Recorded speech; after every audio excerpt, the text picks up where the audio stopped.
Hey guys, welcome back to my kitchen. In today's tutorial, I'm going to show you how easy it is to make homemade mac and cheese, but not any old mac and cheese.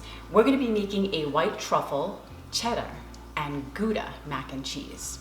Now what's great about mac and cheese is you can change up the cheeses to have all different flavor profiles. So as long as you choose a good melting cheese, something that's not going to separate when melted and become oily or clump up and be chunky when it cools down, you can use any combination of cheeses.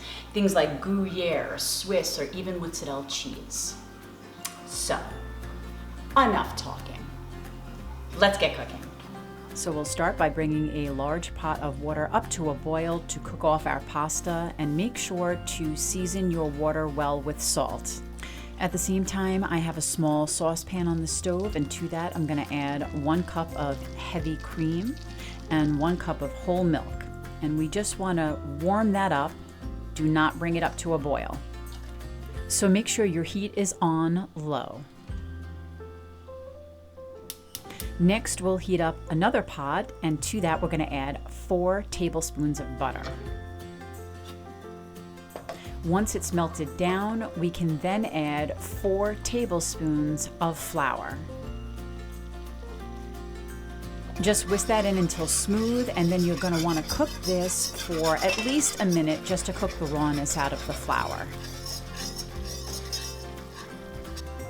Next, we'll add the heated milk and cream mixture to our butter flour mixture. Just whisk that in slowly and keep whisking until it's smooth and all combined.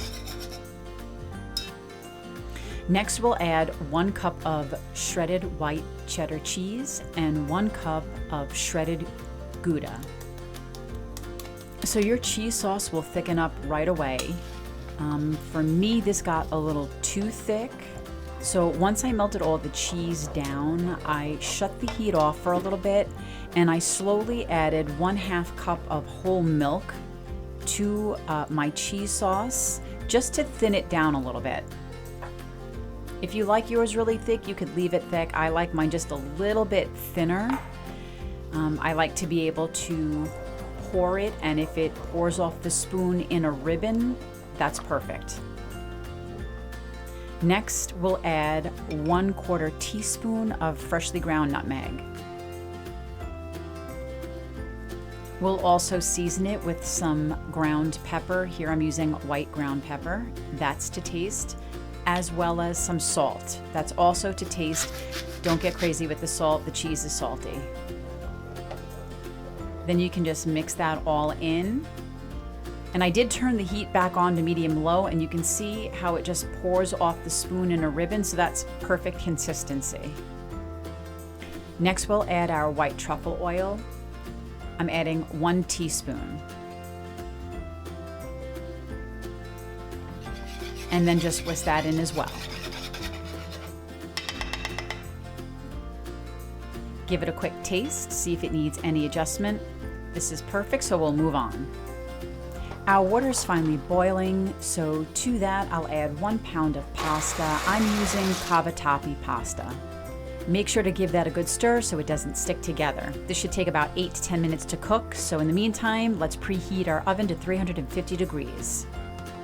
Okay, so 10 minutes has gone by and our pasta is done, so let's drain that off and put it in a bowl. And now we can add our cheese sauce to our pasta.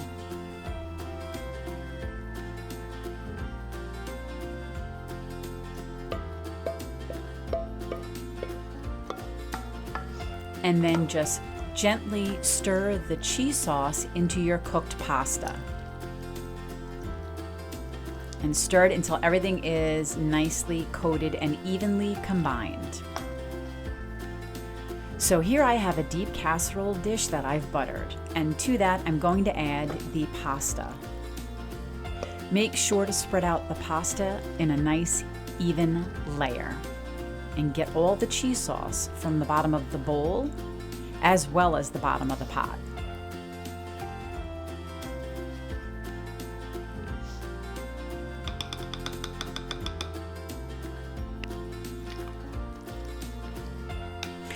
And last but not least, we can now add 1/2 cup of panko breadcrumbs. You don't have to use the whole 1/2 cup, just enough to cover the top of your macaroni and cheese. And here I have some melted butter, about 2 tablespoons. Just evenly spread that across the top as well. Now to our 350-degree preheated oven we go. Place that in the oven and set a timer for about 10 minutes. Everything's already cooked, we're just bringing it all together. After 10 minutes is up, we're going to switch this to broil, and we are going to broil our mac and cheese until the top is a nice light golden brown.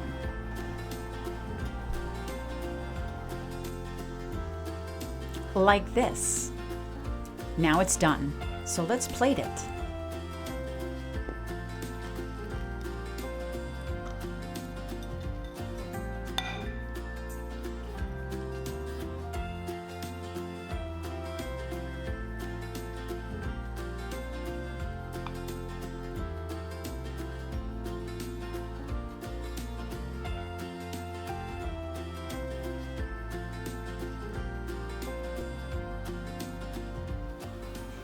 Well, there it is, guys. White truffle, cheddar, and Gouda mac and cheese.